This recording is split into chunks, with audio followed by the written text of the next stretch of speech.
Sid was an ugly, useless, isolated loser who awakened the Shadow God's forbidden technique to seal humanity's fated extinction, even surviving his own assassination by turning himself into a nuclear weapon. Because ever since he was a child, his only desire was to obtain the infinite powers of the cosmos, and secretly trained to become the coldest super soldier in the world, but hid his powers to appear ordinary. The only person who ever talked to him was Nishino, but he always called her by the wrong name, as he never cared about the identities of background NPC characters. And even though Nishino was a decorated TV star, she lived her entire life in constant fear after losing a tickle fight to a crazy stalker. So when her driver was murdered and never came to pick her up, she decided to walk home for the first time in years, but bumped into an ugly dude in the alley. As he wondered if her name was Nishino Akane, she began running away, realizing she was about to relive her traumatic past. However, a car blocked her path, and the disgusting bastards began trying to put her to sleep. But just as she lost consciousness, the last thing she saw was Sid's ugly face staring at her. By the time she opened her eyes, Nishino realized she was inside a warehouse, but when one of the losers began demanding a special kind of fan service, the traumatic memories flashed through her mind. But Sid was already climbing towards the roof, so just as they noticed him, he broke through the glass using his foot.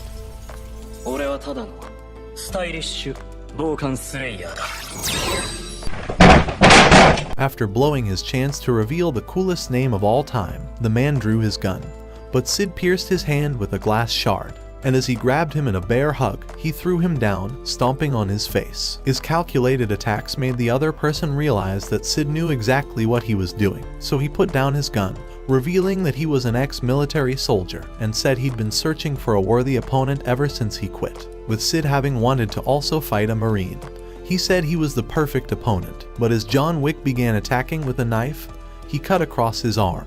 When he attacked again, Sid parried with a crowbar, going on the offense and knocking his knife away. However, John decided to attack with his fists, overwhelming him with his blows, and knocking him back with a kick.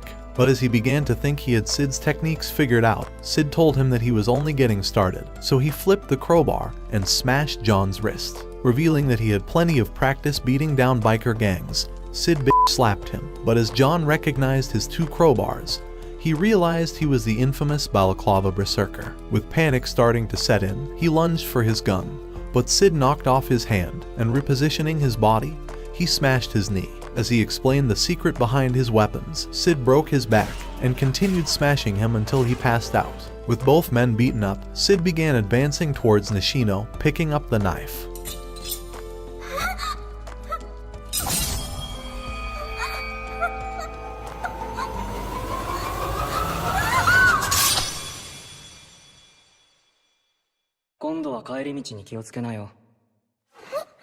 What did he say? However, when she looked back, she realized he was gone and found the men tied up. But Sid was disappointed that he'd never be as strong as he wanted. So the following day, when they ran into each other again, he called her Nishino without mistaking her for someone else.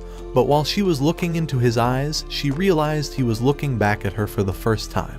At that moment, she sensed that he was hiding his pain, the same way she had all this time. But after that incident, Sid's desperation for power only grew stronger, and as he began losing his mind, he Supermaned into Truck Kun, ending his life at that instant.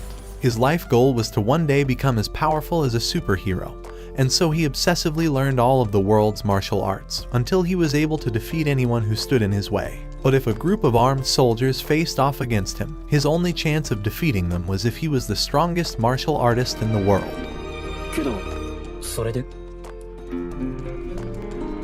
空から核ミサイルが落ちてきたら蒸発するしかない。それが人間だ。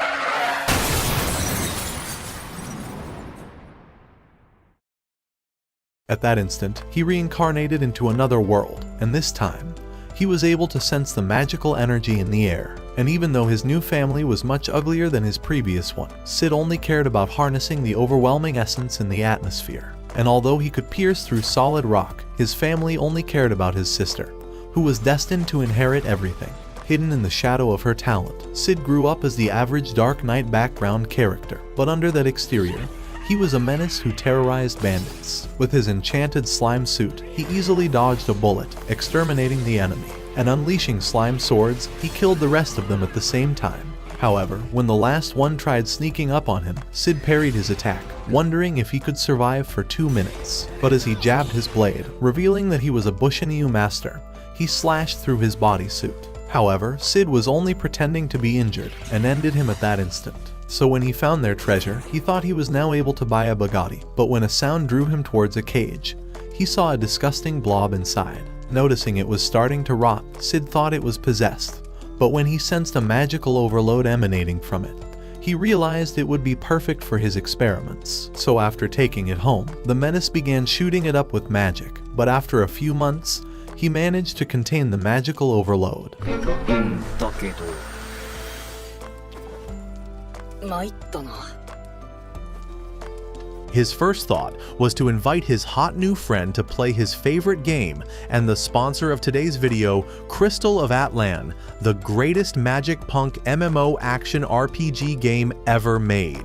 Set in a breathtaking universe, Crystal of Atlan welcomes you into a realm full of towering airships, mysterious ruins, and spellbound cities floating in the sky, making you embark on an epic journey through a fantastical world where magic and futuristic technology intertwine.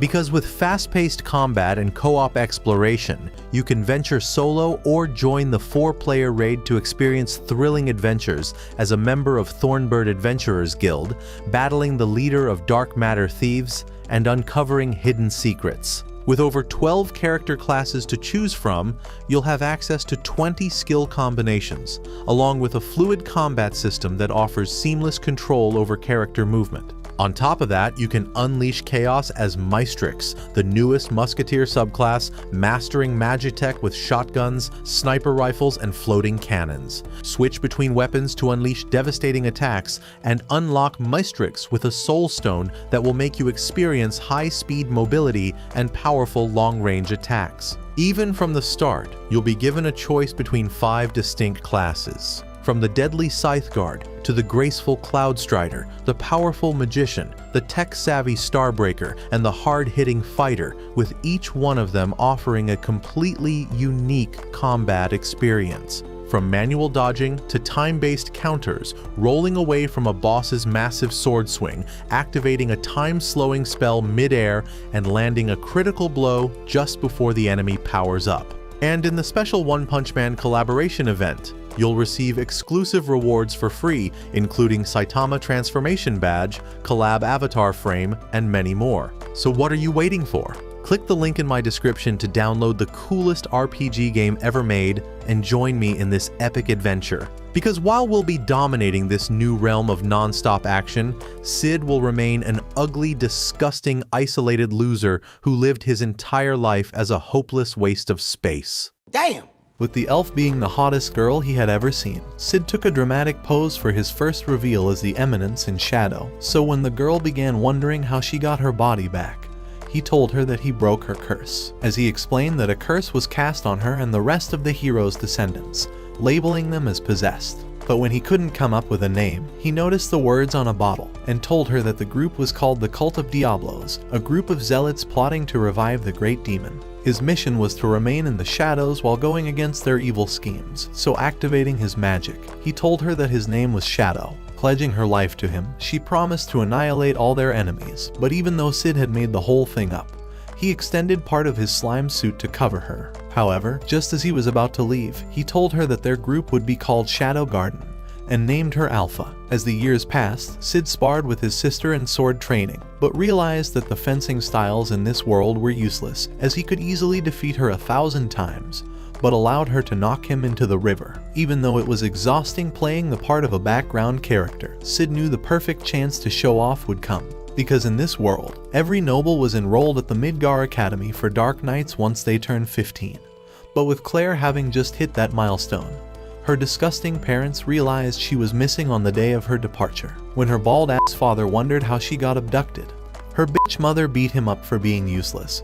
But with Sid's harem having grown, Beta told him that Alpha was searching for his sister. She thought the kidnappers belonged to the cult of Diablos, and explained that they abducted Claire because they believed she was one of the hero's descendants. However, when she told him that they couldn't determine the location of their hideout, Sid randomly threw a knife at the map. But as Beta thought he just pinpointed the hideout, she wished he would pinpoint her hideout. What do you mean by that? All the while, Claire was trapped inside an underground cell. But as she dodged the man's kick, he told her that he'd heard about her brother, and said he wanted to learn more about him. Those words caused her to snap, and she broke out of the chain, threatening to kill him for talking about her brother. But he shut her up with a punch. At that moment, a man arrived to warn him about intruders. But as his men fired their guns, the girls ended their worthless lives. So when Grease began rushing towards the scene, he found all his men dead. Noticing the hot girls before him, he wondered who they were, so Alpha told him that they were Shadow Garden, and another person revealed that they knew all about the revival of the demon Diablos. Desperate to protect his secret, Grease charged forward, but Alpha parried his attack, matching his aggression with her agility and slashing across his body. When she told him that she intended to extract information about their cult, Grease took out a pill bottle, and devouring one of the pills, he burst with immense mana. Lunging forward, he managed to knock her back, but she called his power up an ordinary trick. With his desperation growing, Grease stabbed the earth, causing it to erupt. But when the smoke cleared, they realized he had escaped through a hole in the ground. Meanwhile, Sid was lost inside the underground tunnels, but when Grease emerged from his secret exit, he ran into him. Desperate to eliminate him, he burst forward. But Sid met the tip of his sword with his own, as the effect from the collision forced the ground to erupt. Although he had more magical power than Alpha, Sid thought he didn't know how to use it. With his blade narrowly missing his face, Sid told him that his fighting had no finesse, and offered to school him on the correct use of magic. So as he began dodging all of his attacks, he easily parried his blade, piercing his shoulder. And as he continued, slashing across his body, Grease realized he had never been so overwhelmed. However, he wouldn't surrender, and began telling him that the evils of this world were so much deeper than he could tackle. But his words only made Sid excited, and as he activated his blazing eye, he told him that he would dive as deep as he could go. These words deepened Grease's desperation, and he consumed all the pills, bursting with enormous mana. But as he lunged forward, attacking relentlessly, he poured his aggression into every strike. But Sid parried his blade without breaking a sweat, and calling him a disgrace.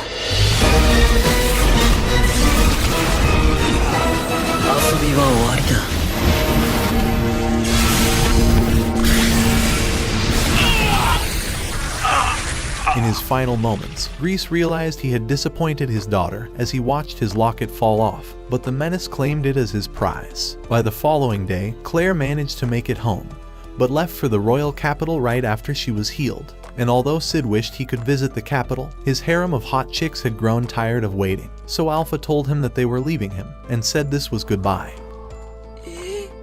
A few months later, while traveling to the capital, Sid remembered how his ugly face got dumped by his harem, who had told him that they wanted to hunt down the cult of Diablos separately. When he arrived at the capital, he enrolled at the greatest magical academy in the world, and although he was forced to stay in a cheap downtown apartment, he thought it was the perfect place for a background character to live. So as he met his two worthless friends... Wait till you see the... No, no, no, no.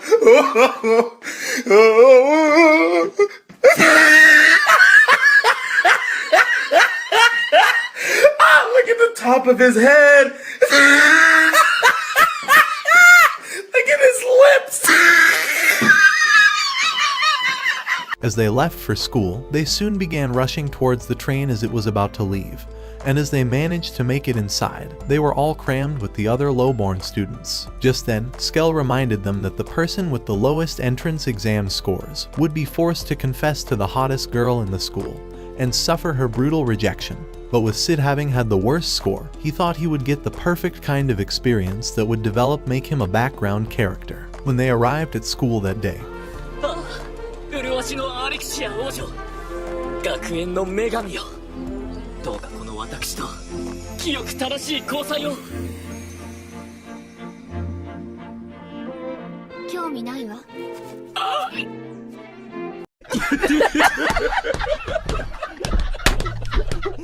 After watching the loser get clapped, Sid realized that he would soon share the same humiliation. But as Skell told him not to get cold feet, Sid told them that he already spent all night figuring out how he would confess his love.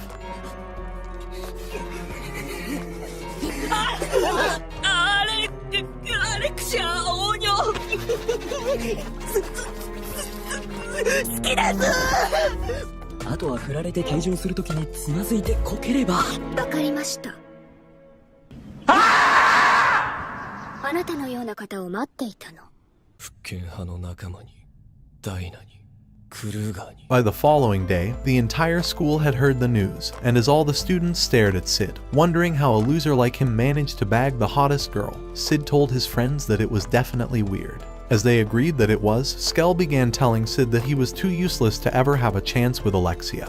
But as Poe agreed, saying that even he was less uglier, he thought he would have had a better chance than Sid. Just then, they noticed Alexia standing at their table, and as she decided to take a seat next to them with her VIP lunch, Sid began shoving all of her meat into his mouth. He wanted her to realize just how much of a lowlife he was, and to dump his ass without a second thought.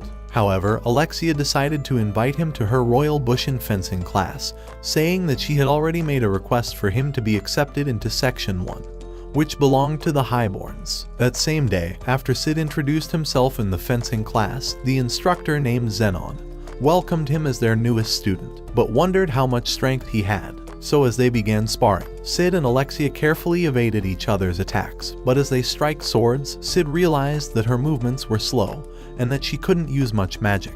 He thought her skills were bland and boring, and having discovered that she was always compared to her far superior sister Iris, he thought that Alexia must have improved herself through constant training. So as they jabbed at the same time, the bell rang to signal the end of class, but Alexia told him that she hated his fencing style, and admitted that it reminded her of her own. Before long, Sid noticed her with the instructor, who asked her if this little moron was her new boyfriend, and reminded her that she would still be getting married to him regardless of what she did. However, Sid wanted nothing to do with this side quest, and hoped he could get away from her before he became a protagonist. Later that day, as the sun was setting, Sid revealed that he knew she was using him to stop Zenon from marrying her. And as she confessed he was right, she told him that he wasn't any better, as she had forced his friends to reveal that his confession was just a dare. However, she would only end their pretend relationship when Zenon gave up on pursuing her. But as Sid told her that even a blind man could easily tell that they were leagues apart, Alexia tossed a gold coin to shut his useless mouth.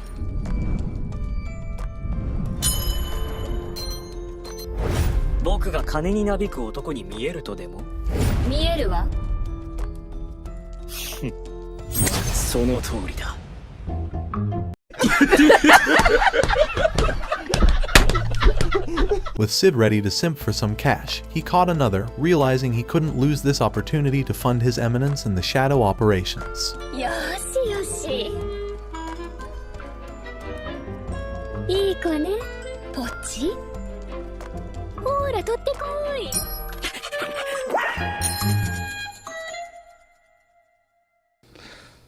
Not gonna lie, that shit made me hard. I'm not gonna lie, I just got it, bro. I'm not gonna lie. So as the weeks passed, they continued their pretend relationship, and Alexia would even hold his arm while they walked through the school hallway. But one evening, while sitting on the street steps, Sid began wondering why she wouldn't marry Zenon, as he thought he was the best man to become her husband. But Alexia told him that she hated his existence. She thought he was pretending to be a gentleman, and shoved her cream into Sid's mouth. She always wanted a man who had flaws, so as she told Sid that she had chosen him as her lapdog because his entire face was covered with flaws. Damn!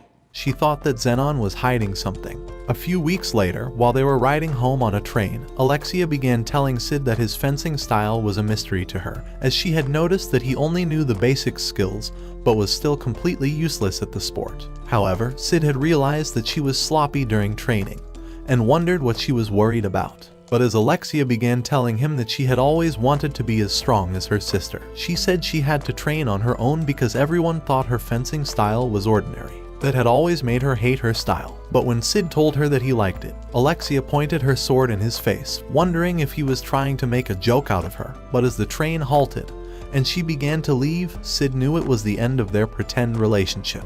The following day, while Sid and his friends were heading to school, the losers began wondering if he managed to score with Alexia, but as he confessed that he never even got a kiss, Skell told him that he would die a hopeless virgin just like them. At that moment, Sid spotted Zenon and two knights, but as they surrounded them, Zenon began saying that Alexia never returned to her dorm last night. As he explained that the Night Order were investigating it as a potential kidnapping, he told Sid that he was the primary suspect for being the last person in contact with her. As he decided to invite Sid for questioning, Sid realized that the knights were ready to draw their swords, so as he noticed more of them inside the school, he decided to surrender, knowing he was in big trouble. Meanwhile, Alexia had woken up chained inside a cell, and as she realized that the chains were sealing her magic, she wondered if Sid had abducted her, but soon noticed a disgusting monster on the side. As an ugly creep entered her cell, saying that he wanted her royal blood, he began extracting it into a syringe. When Alexia wondered what he needed her blood for, Professor Freaky Stein told her that her blood was demon blood, and said he wanted to resurrect the demon into the modern era. All the while, Sid was being tortured in the Night Order department, and as one of the knights said he must have definitely abducted Alexia, he hit him with a baton. However, Sid thought the torture was the perfect way to practice his background character persona, and began screaming as they pierced him with needles, hoping he could win an Oscar for his performance. Inside the underground, Bozo was still extracting Alexia's blood, but as the memories of his damaged lab made him lose his shit, he broke the syringe in his frenzy. As he continued to lose his mind, he began stomping on the defective monster, but when he realized that he could create new monsters with Alexia's blood, he decided to feed her rotten food to raise her blood level. The following day at the Night Order department, Zenon met Iris in her office, and as he began blaming himself for not protecting Alexia, Iris told him that her only priority was to save her sister. She had learned that Sid was arrested as the prime suspect, but when Zenon told her that Sid was too weak to overpower Alexia on his own, Iris suggested they merely keep an eye on him after he was released. As she looked outside her window, she spotted Claire trying to force her way inside to save her brother, but with her friends desperately holding her back, another highborn from the school commanded her to return to her dorm, eventually subduing her into an armed bar. Inside the underground chamber, Alexia had grown completely exhausted and had gotten sick from the rotten food. But that night, Sid was kicked out into the street with his belongings, and one of the knights told him to get lost. As he rode quietly inside the train, he noticed two men spying on him, so as he exited and began walking down the street, the men followed him. Just then, a girl whispered to him as she passed, but when Sid arrived at his dorm, he saw Alpha waiting inside. She was the same girl he saw, but when Sid wondered why she came back, she told him that she had learned he was in trouble. Lord have mercy. We must stay focused, brothers. We must stay focused. She revealed that the others were making progress investigating the cult of Diablos, and that their organization had been growing ever since they abandoned his worthless ass, unlike the millimeter Peter he was hiding. As she began getting on top of him, she went on to explain that he would continue to be a suspect, and began undressing him, telling him that the Knight's Order could not be trusted, and got on her knees.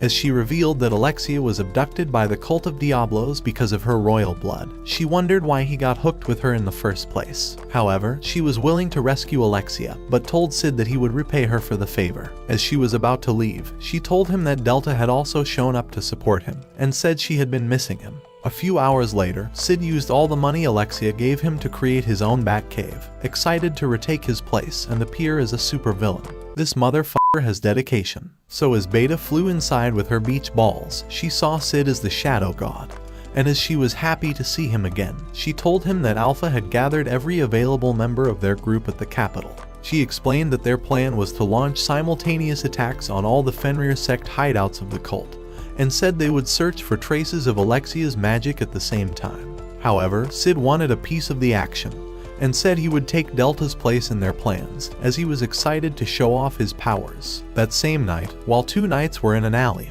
they noticed Sid stepping out of his apartment, but as they hurled Alexia's shoe at him, one stain began saying that it was their newest evidence to prove that he abducted her. However, Sid already had enough of their bullshit, but as they began advancing towards him, wanting to arrest him for the second time, they realized that the two spies had been killed. Immediately, Sid slashed the first knight before slicing the second's arm. So as he took on his disguise, killing the second man, he noticed smoke rising in the distance, and thought that Delta must be responsible for it. With the entire city under attack, a knight began reporting the chaos to Iris, but when she told him that she would head for the front lines, she began wondering what was happening.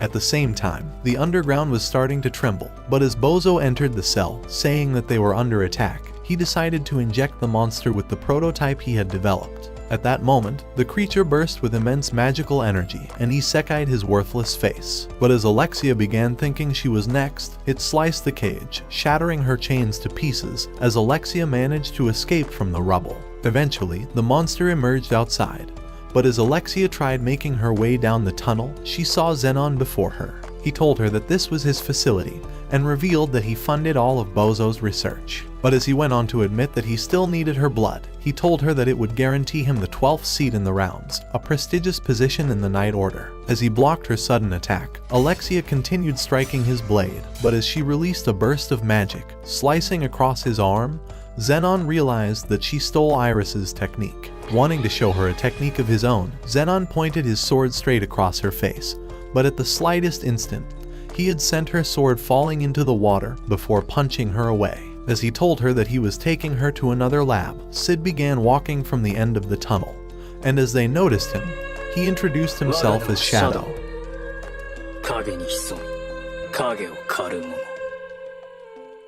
However, Zenon had already heard about him and had learned that he was hunting members of the Diablo's cult, but as he told him that he had not killed any core members, he called him a coward. As he continued by saying that he was a core member of the cult, he vowed to eliminate Sid, but as he steadied his balance and jabbed his sword at him, he realized that Sid was nowhere in sight. With Sid having materialized behind him completely unscathed, he began wondering why a core member of the cult was weaker than water. Meanwhile, the monster was attacking the city, but as it emerged from an alley, a group of soldiers began shooting it. With a single strike, the creature ripped the ground before them, but as 3 knights popped up from behind, they attacked at the same time. However, its wound healed up at that instant, and as it nearly Isekai'd them, they managed to withdraw to a safe distance. Just then, Iris leaped from a rooftop and slashed the monster's body, but as she began commanding her men to retreat, it regenerated before her eyes. When the creature tried fighting back, Iris unleashed her magic into her sword and sliced its arm in a clean strike before blasting it into a building.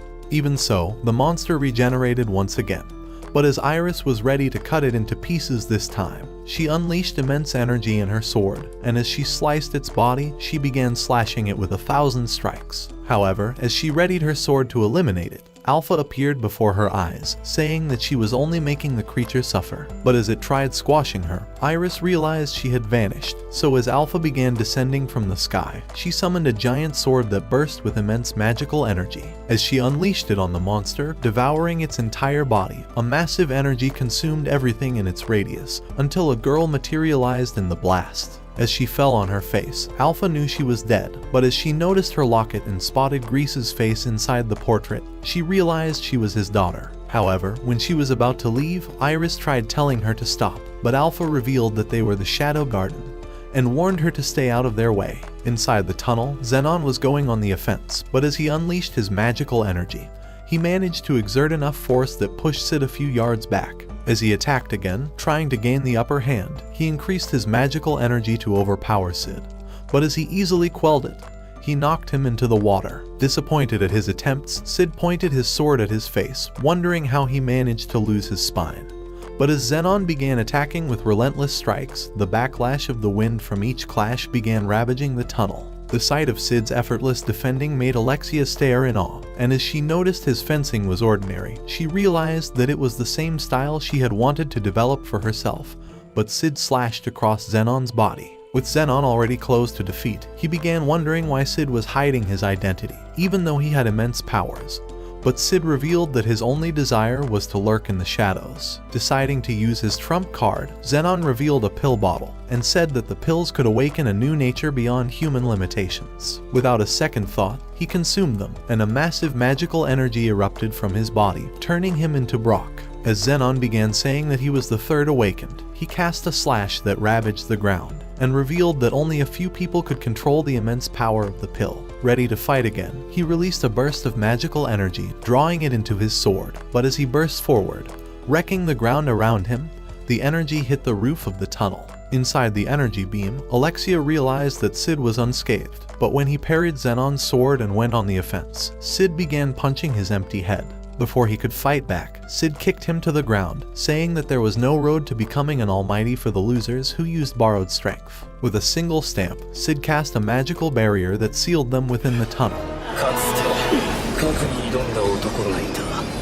だがそれでも届かぬ高みがあっ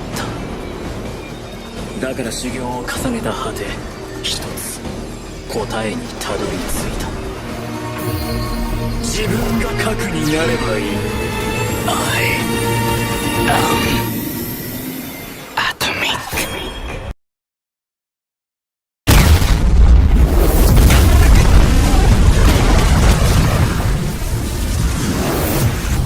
As the light began fading away, leaving a large hole in the ground, Alexia saw the massive destruction before her eyes. Just then, Iris rushed towards her, happy to see her alive, but as she wondered if her arms were cold, Alexia decided to hug her back. The following day at school, Alexia began telling Sid that his case had been resolved, but when he was about to leave, she decided to thank him for complimenting her fencing style, and said she was finally learning to like it herself. His words had made her accept who she was, but as she confessed that she liked him, she asked if they could have a real relationship.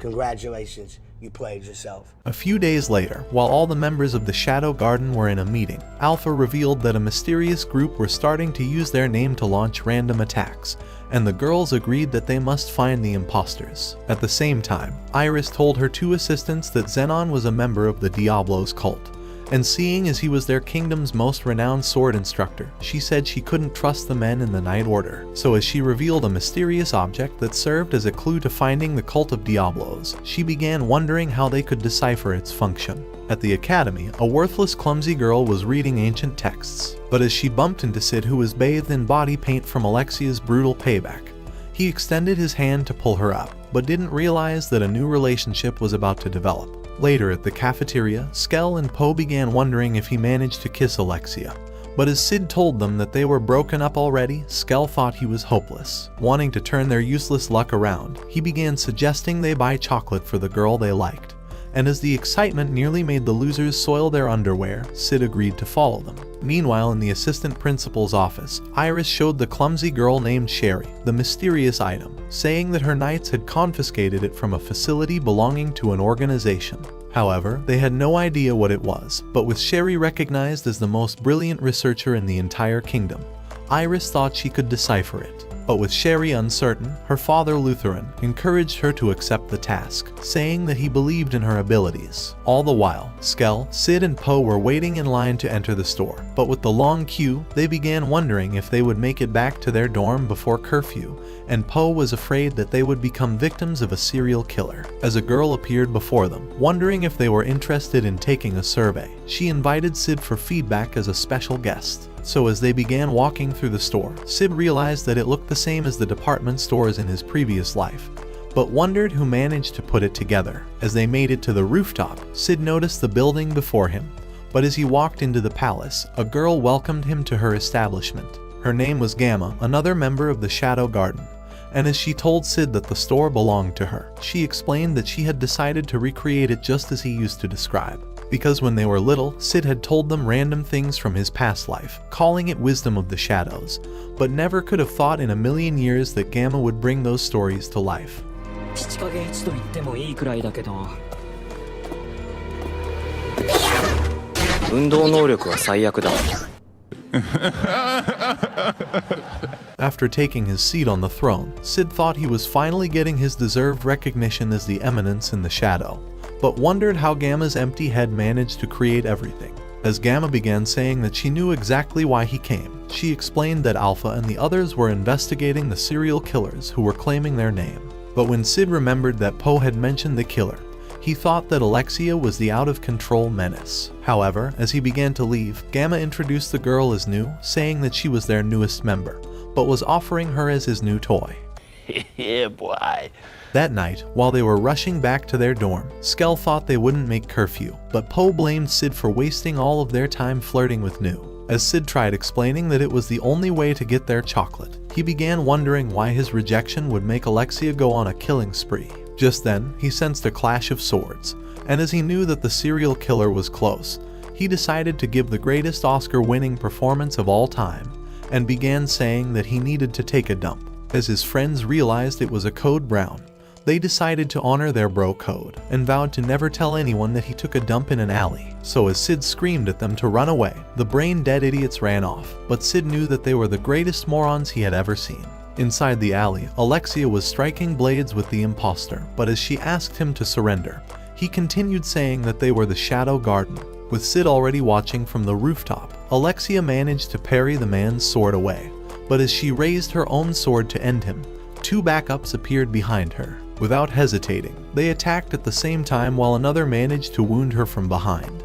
But she punched his face, so as the rest of them gathered before her, Sid slayed one in an instant. But when they noticed his sword, the survivors escaped onto the rooftops. Desperate to know who he was, Alexia began wondering what he was using his powers for, but Sid told her to stay out of his business. As he went after the imposters, Alexia passed out from blood loss, but when Sid slayed one of the men, Nu appeared on the other rooftop. She was impressed that Sid had managed to find them already, but when she offered to take over for him, the killer lunged towards her, but Nu sliced up his body. Meanwhile, outside the city, a messenger reported that all the puppets had been killed. The following day, while Skell, Sid, and Po were riding on the train, Po wondered if Sid brought their chocolate, so as he told them that he did, Skell was excited that they would win a girl over with their mini-sized chocolates. However, after arriving at school,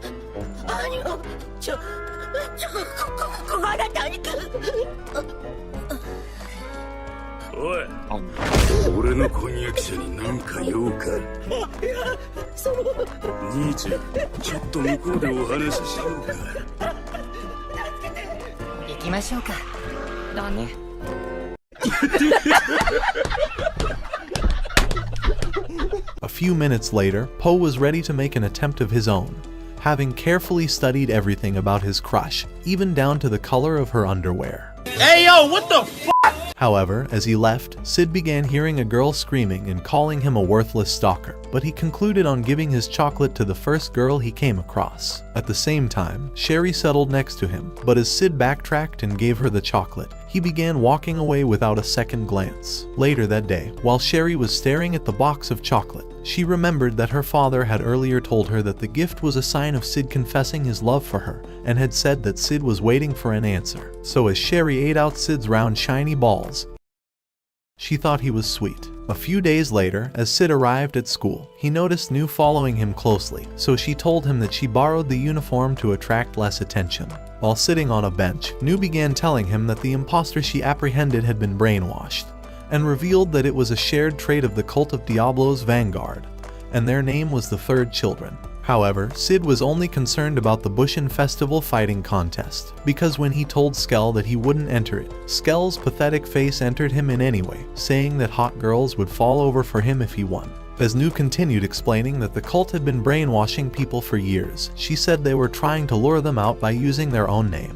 However, they had managed to confirm the presence of a first child in the royal capital named Rex, who had managed to maintain his sense of self, despite being one of the children. Nu thought that the Cult of Diablos were cooking up a secret plan, but her words only made Sid figure out an idea for quitting the fighting contest, and soon began to leave. The following day, when the contest began, Claire easily defeated her opponent, but as the instructor declared her the winner, Skell and Po realized they had lost all their money to the opening bet. For the second fight, Sid faced off with the student council president. Her name was Rose, the princess of the Oriana Kingdom, and the best swordswoman in the academy. As she aimed her sword at him, Sid concluded that this was the perfect time for him to reveal his 48 master techniques that he honed through long and difficult training. So as the instructor commanded them to start, they burst towards each other, directing their swords at the other. In that instant, Sid consumed a blood sachet, and as he adjusted his foot, he took a direct hit that repelled him. However, his plan for being the perfect pathetic background character worked out exactly as he wanted. But when the instructor tried declaring Rose the winner, he told them that he wasn't quitting. So when Rose noticed the determination in his eyes, she accepted to fight him again, and Sid began advancing towards her. But as they burst forward again, Sid took another nasty hit, but still wouldn't surrender, as he continued taking repeated hits that made Rose start wondering why he was so determined. Admitting he was a formidable opponent, Rose decided to apologize for underestimating him. But as she summoned her magical energy ready to eliminate him, she lunged with her blade, but the instructor pushed Sid out of her way. Immediately, he declared Rose the winner, but as she admitted that she was defeated in the Battle of Spirits, she watched as Sid was carried off. A few minutes later, while Sid was leaving the arena, he was glad that he looked as pathetic as possible. And as he noticed Sherry behind him, she asked to speak with them. So as they sat at a cafeteria, she told him that she watched his fight. And as she admitted that she liked his 9-inch sword, as she decided to present him a gift, Sid wondered who this flat-ass bitch was, but accepted her gift anyway.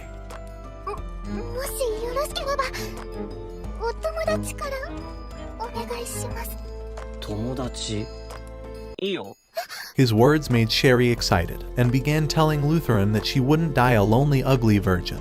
But when Sid discovered that her father was their assistant principal, he realized that he was careless to have gotten involved with them. However, Lutheran could already picture their wedding, and began telling Sid to go easy on his daughter. A few days later, while the students were gathered in class, Rose entered with her assistant, and began explaining the election to fill the vacancy on the student council. At the same time, the masked knight named Gaunt had arrived underground with his men, so as he activated Mirage Eye, a magical barrier extended across the school, covering the entire premise. When Alexia arrived outside, she noticed the gates were closed, but as she checked the security posts, she realized that they were all dead. Inside the school, Sid discovered that he couldn't use his magic, but wondered how no one else had noticed. So as the men rushed up the stairs, Sid sensed their presence as they burst inside, leaving all the students in shock. When one of the men began saying that they were the Shadow Garden, the backlash of the wind from his slash destroyed their swords. So as he revealed that they were taking over the academy, he directed them to stay in their seats, but Rose drew her sword to challenge him. Wanting to make an example out of her, he unleashed his magical energy, but when Rose tried to do the same, the Mirage Eye cancelled her magic. Before she knew it, the man broke her sword in half, but just as he was about to end her life, Sid screamed as he pushed her aside, taking the blade with his own body. As he fell down, the sight left all the students in shock. But as Rose wondered why he had to be the ultimate simp, she remembered their earlier encounter in the arena, and concluded that he must have loved her. However, the man pointed his sword at her, and as he commanded her to follow them, all the students were led into the school auditorium. A few minutes later, while Sid was alone, he managed to pound on his heart to restart it, but as he repeated the process to increase his heartbeat, he eventually sprang up from his final attempt. Having narrowly evaded permanent death, Sid realized he was lucky to have pulled off the 10-minute death heartbreak.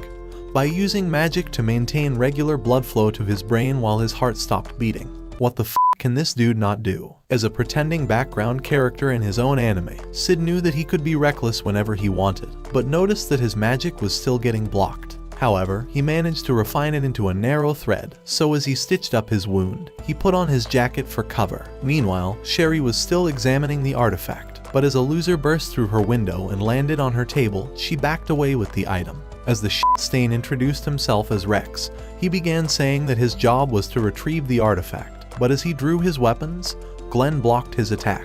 At the same time, Marco clashed with another enemy in the hallway, and as he managed to hold him off, Sherry escaped down the corridor. Outside, Sid was staring down from a rooftop, but as he realized that the students had been held hostage, he read the entire proceedings from the spot. Wanting to stall the dark cloaks until nightfall, he launched a slime arrow that killed one of them, and continued blasting them until he killed everyone outside. All the while, Sherry's flip-flops were making noises as she ran, but as she managed to hide away, her brain dead-ass began thinking she was safe, but Sid blasted an enemy to protect her. As she climbed up the stairs, Sid leaped down from the top of the building, strangling another dark cloak as he noticed her. However, Sherry thought it was only her imagination. But as she remembered Rex's pathetic face, she realized that the enemies were using the unique artifact she saw in her text, and figured it was the reason why they wanted her own artifact. Before she knew it, Sid eliminated another enemy, and as he watched her from the entrance, Sherry kicked the step while climbing up.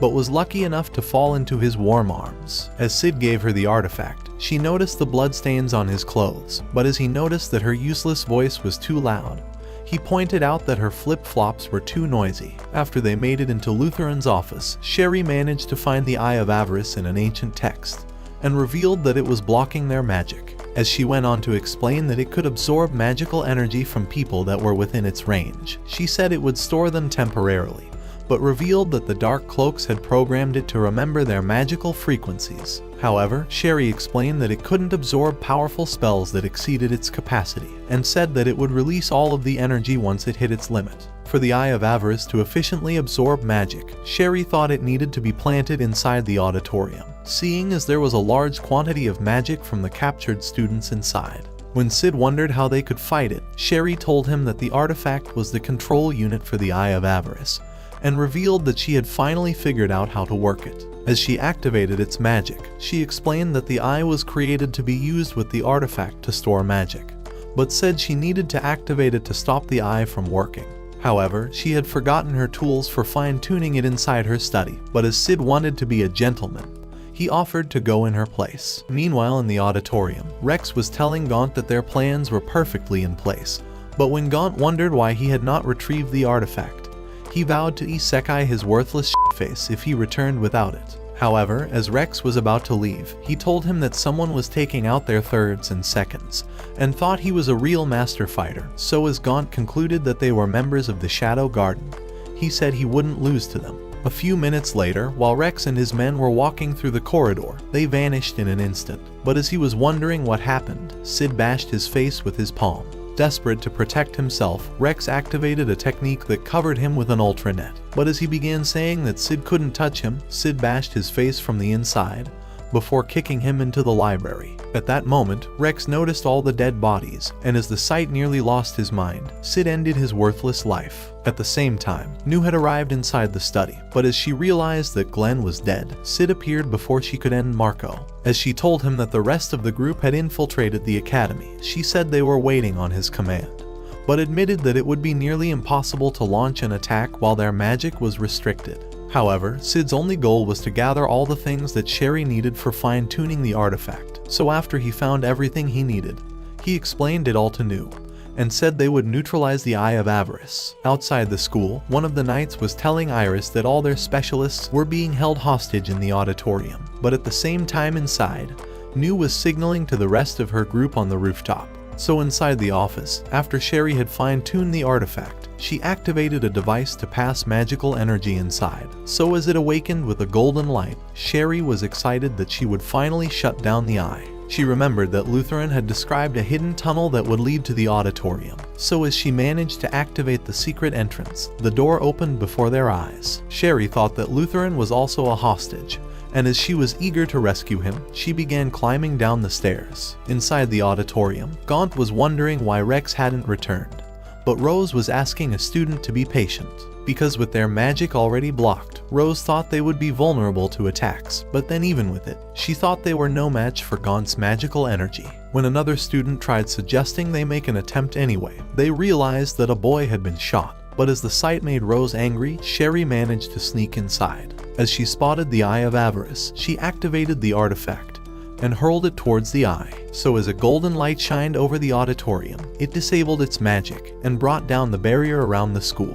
While the students were still wondering what happened, Rose kicked one of the enemies to claim his sword, so as she revealed that their magic had returned, she commanded them to fight back. Immediately, the students went on the attack, but as Gaunt directed his dark cloaks to kill them, he began advancing towards the artifact. So as Rose continued her slaughter, she noticed that her magic wasn't fully recovered, but knew that she needed to stop Gaunt before he escaped. As she rushed forward, dark cloaks attacked her again, but as she raised her sword to end him, the enemy severed in half. The ease of the slaughter made her wonder if she truly killed him, but as 3 men attacked her, the glass roof shattered as Sid landed in their midst. At that moment, Rose realized that the entire auditorium was surrounded, so as Sid announced that they were the real Shadow Garden, he directed his sword to signal the girls. At the same time, Gaunt directed his men to fight back, but the girls easily slayed them all. When Rose realized the opportunity, she told the students to escape, but Sid noticed Gaunt as he was leaving.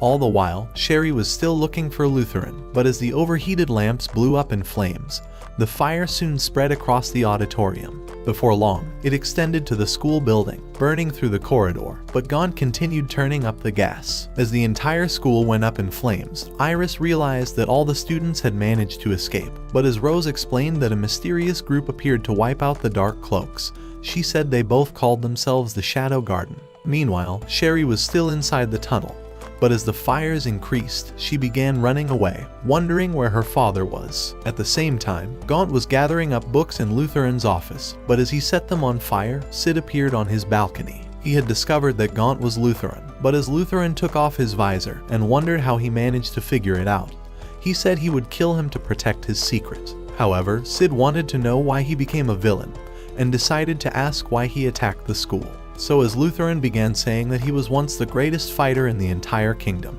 he revealed that his incurable sickness had brought his glory to an abrupt end.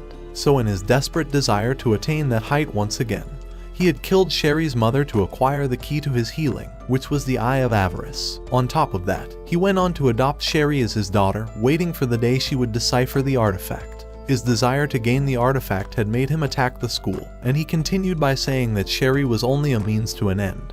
But with Sid having heard enough, he knew it was time to end his life. So as they faced off, Lutheran slayed Sid in an instant, sending him falling out the window. But as he thought it was all over, Sid returned as Shadow, and with Lutheran knowing he would be a tougher opponent, he decided to combine the power of the artifact and the eye. As it released a burst of magical energy, sticking into his body, it overwhelmed him, and transformed his body while curing him of his sickness. The immense magical flow made Lutheran think he was invincible, but as he attacked Sid, he parried his blade, and blocked all of his attacks without taking a single step.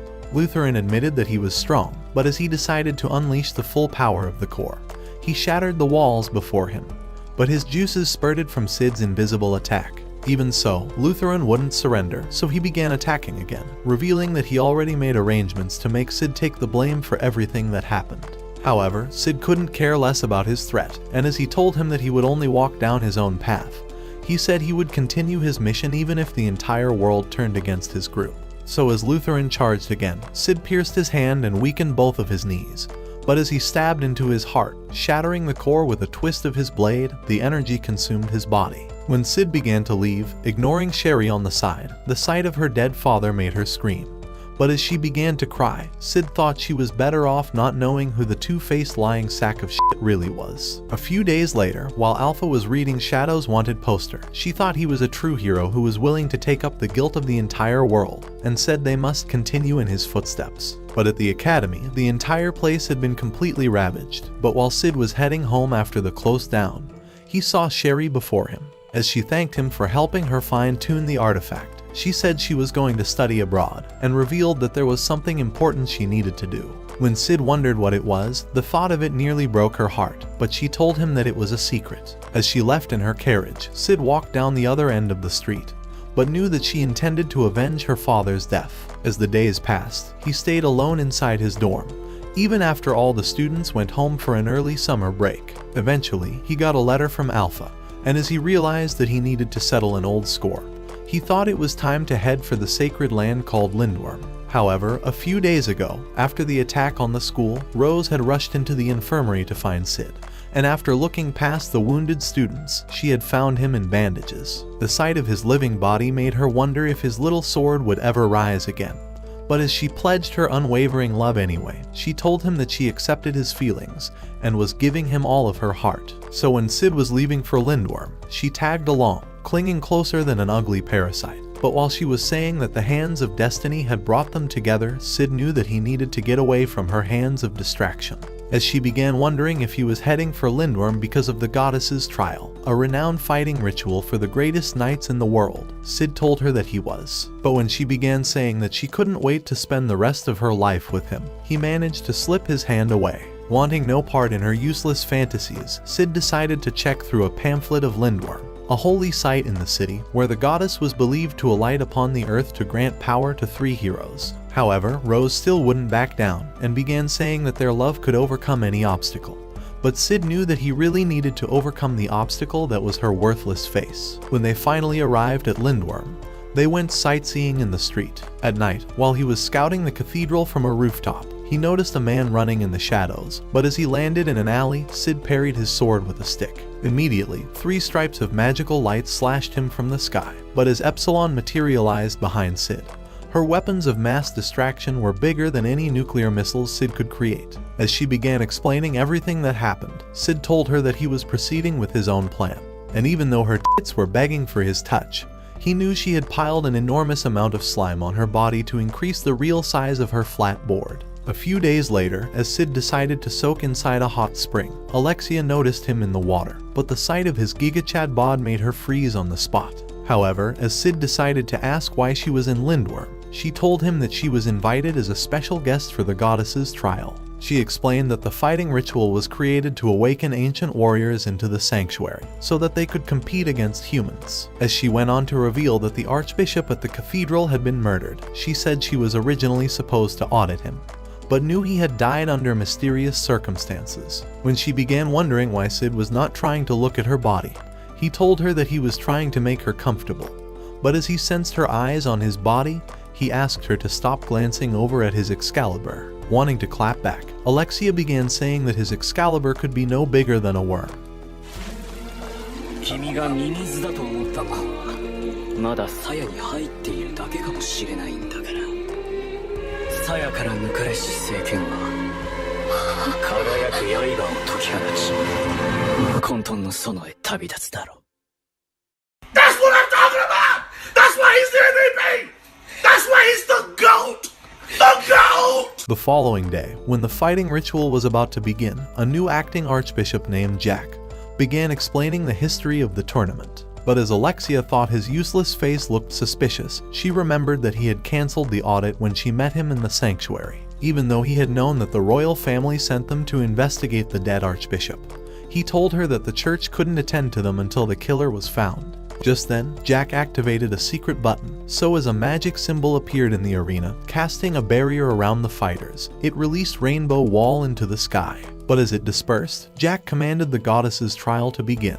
For the first battle, an ugly-ass loser arrived in the arena, but as 2 uglier losers began giving free commentary, Sid discovered that an ancient dead warrior could really be summoned. However, when the loser tried summoning a hero, no one appeared because he was too useless, so another knight took his spot in the arena. At the same time, Sid was considering making a dashing entrance as the Eminence in Shadow, and would dart away after showing off his eminent powers. However, with every other knight having failed to summon a hero, Sid concluded on remaining a background character. But at that moment, he heard his name across the arena, and as he realized that he was being summoned to fight, Rose began saying that Sid was her strong and capable man. However, Sid had no idea how he got listed as a fighter, but knew that he only had 3 options. For his first option, he thought he could accept to fight in the trial, but was worried that a powerful ancient warrior would appear before him, forcing him to reveal his powers. As for his second option, he thought he could run away after quitting, but had no desire to get humiliated again, since the entire arena already knew that he was a Dark Knight. However, for the third option, Sid decided to release a flare into the sky, drawing everyone's attention. But while they were wondering what the light was, they noticed shadow in the arena. Sid's third option was to confuse the entire situation, so as he summoned his dark sword, the immense magical flow from his body awakened his sword's mana, and with a single swing of his blade, the magic circle activated with a rush of magical energy. As an ancient goddess materialized before him, Jack wondered how it was possible, but Beta revealed that she was Aurora, the Witch of Calamity. According to legends, she had once rained chaos and destruction down on the world. But when Beta asked Jack to reveal the entire history for another one of her useless books, her massive cannons compelled the ugly old loser to start spilling everything. However, he thought that Sid would be completely useless against her. But as Alexia told him that he was wrong, she revealed that the goddess's trial must have summoned Aurora as an appropriate opponent, because Shadow's powers must have been on her level. Inside the arena, Sid was excited that he found an opponent who felt the same way that he did, who thought a battle was a conversation. From the shifting of her sword's point, even to the placement of her foot, all of the movements that reflected her will. As she released thick bars of body paint that rained down like spears, Sid whisked his way through them. But as she stayed on the offense, Sid continued weaving through. As Alexia began saying that Aurora was truly strong, and that no ordinary knight could fend off her attacks, she revealed that Sid had not launched any attacks. At the same time, Sid was easily evading all the attacks, and as he glided across the arena, happy to have found a worthy opponent, Aurora tried to corner him at the center. However, Sid realized that her actual power had been restrained, so as he slashed the web of body paint, he slayed her with a single strike. At that instant, she disintegrated, but as he flew out of the dome, leaving everyone in shock, the dome cracked and shattered into pieces. Just then, a magical energy sprang inside the arena, revealing a magic symbol, so as the ancient seal spread across the city, Alpha realized that the sanctuary had answered Sid's call. Meanwhile, Sid was staring from a rooftop, thinking that everyone was talking about his mysterious eminence. But as the magic symbol appeared before him, he wondered if it was a giant door and teleported to another rooftop. However, the symbol appeared once again, but as he began teleporting, it continued following him, eventually materializing before his eyes. Thinking it was a teleportation portal, Sid began wondering if it was supposed to lead him to Aurora, and decided to enter anyway. At the same time in the arena, all the people were staring at the magic symbol, but while the girls were wondering what it was, Nelson had realized that the sanctuary responded to Sid. When Rose demanded an explanation, he decided to explain that today was the one day of the year where the door of the sanctuary could open, but revealed that it had never done so in the middle of the trial. Having learned a few things about the sanctuary, Alexia began wondering why its door wasn't hidden inside the cathedral. But Nelson told her that the door could change location at will. It could also take on the most appropriate form to respond to those who sought it, even judging their worthiness to pass through. For this reason, it was called a forbidding door, a beckoning door, and a welcoming door. But as the door began to open, Nelson screamed for everyone to evacuate. However, as he tried asking the girls to leave, they realized that the Shadow Garden had arrived. But Alpha warned Rose and Alexia to be on their best behavior until the door closed. As they jumped towards the gate, they were whisked inside.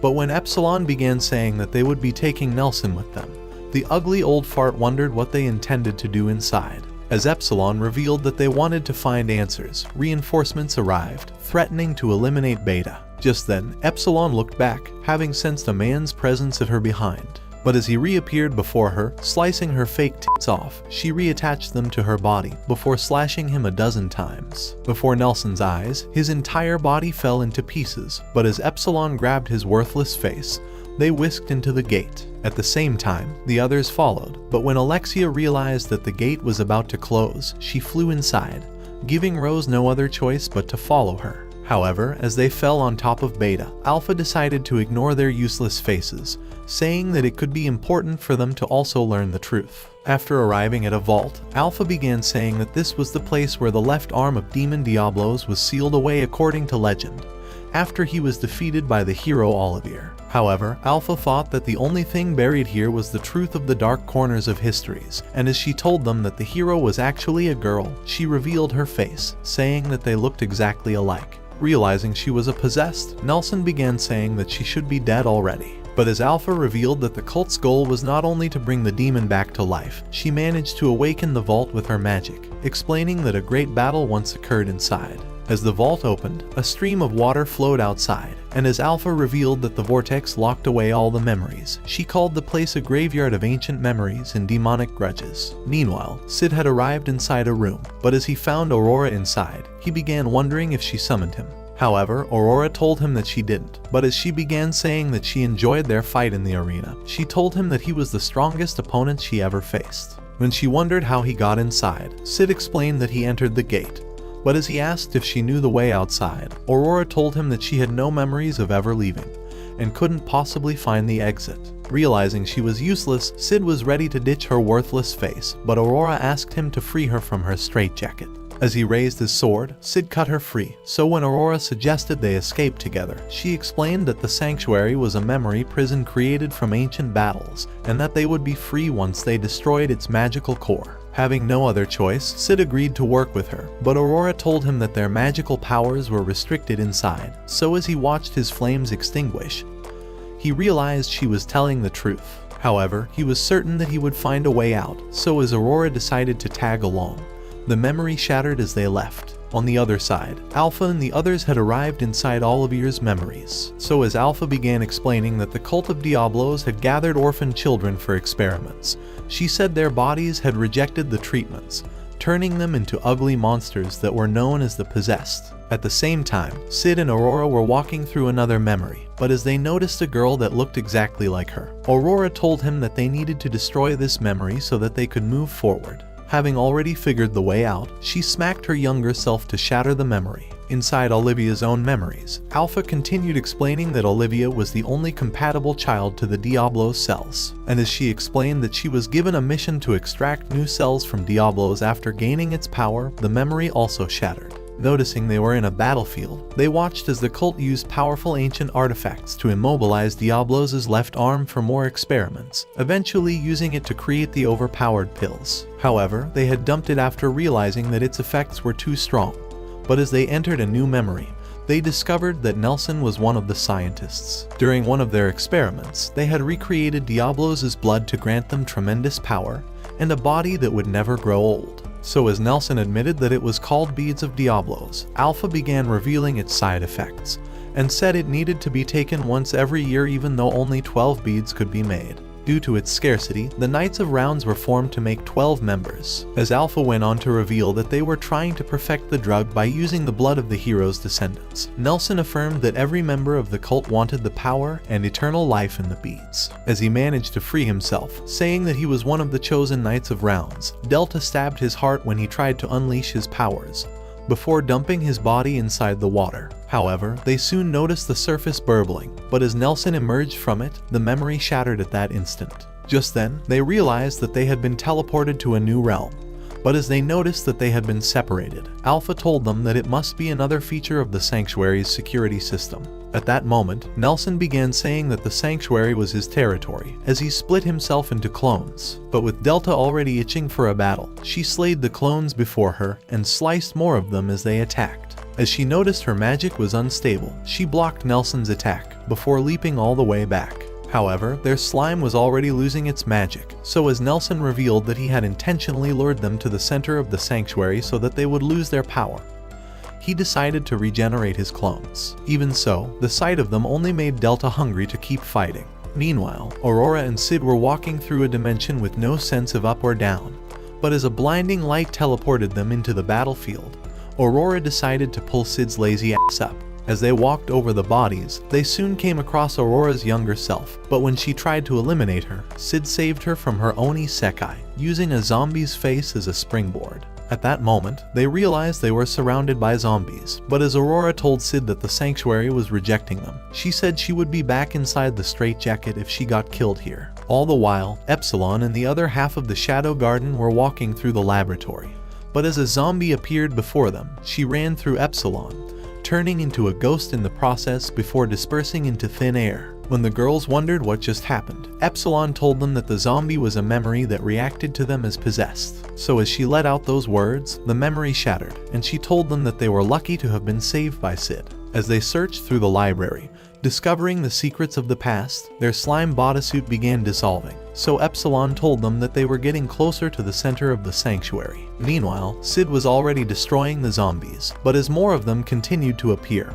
he knew the fight would go on forever without their magic, so as he advanced towards the girl, he cut her down to break the memory. After teleporting into a dome, they noticed an ancient holy sword before them, but Aurora revealed that they were at the center of the Sanctuary. At the same time, Delta had gone into a rampage, but as she smashed the clones even with her exposed tits, Nelson wondered how she was so strong with her limited magic, but Alpha killed the last clone. Even so, Nelson decided to create new clones, saying that this was his full power.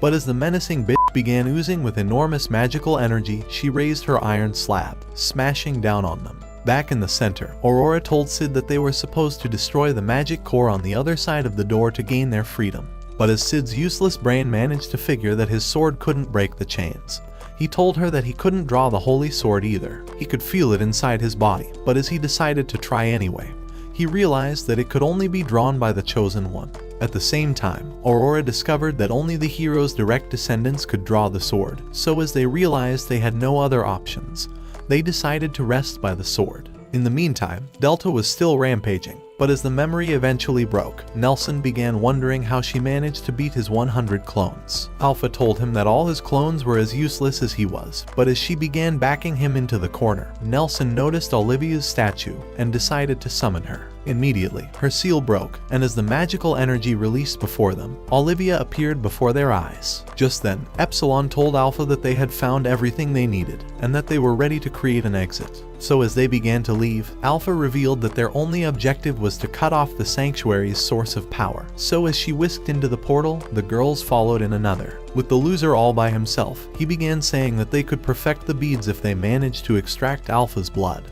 but wondered what excuse he could make up to save his ass. At that moment, the security system warned him that invaders were at the center of the sanctuary, and as he realized that he could make them the perfect scapegoats, he commanded Olivia to follow him. Meanwhile, Sid and Aurora were still waiting by the sword, but as the bald-head stain emerged from the gate, they noticed Olivia behind him. However, Aurora had no memories of them, but as Nelson began saying that they couldn't possibly open the gate, he directed Olivia to eliminate them. At the same time, Sid began advancing towards her, but as Olivia flashed towards him, throwing him into the walls, she spotted him falling down and continued her attacks. Eventually, she hurled him into the water, but as Sid realized his sword was broken, Olivia knocked him down. However, Sid's plan was falling into place, but when Nelson wondered why he was smiling, Olivia attacked him, stabbing into his shoulder. Even so, Sid landed lightly on his feet. But when Nelson wondered why he was still alive, Sid began saying that Olivia wasn't communicating with him, and as he had noticed that she had no heart, he said that their fight was basically pointless. Desperate to end him anyway, Nelson directed Olivia to finish him off, but Aurora rushed to protect him, saying that no human could ever defeat Olivia. She told him that he had given her more memories than she could ever ask for, and said that there was no need for him to die. But as Nelson offered to spare his life in exchange for her services, Sid began saying that he wasn't a charity case, and that he didn't need her help. With Nelson's anger already burning up, he told Olivia to end his life.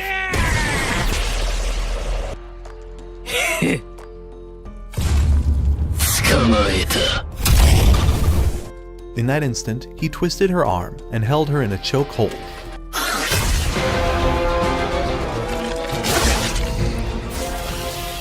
As she disintegrated before his eyes, Nelson began wondering how he managed to survive getting stabbed through the gut.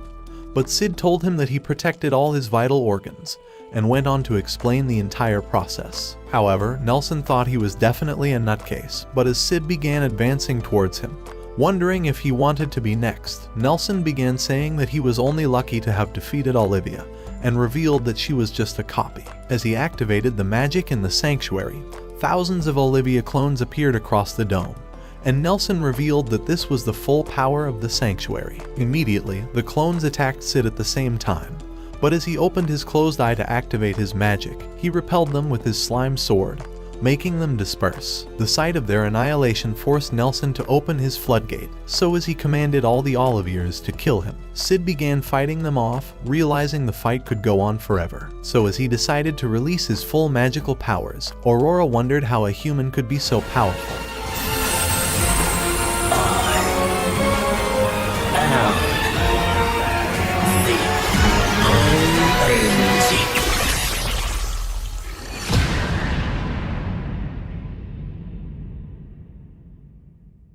Atomic.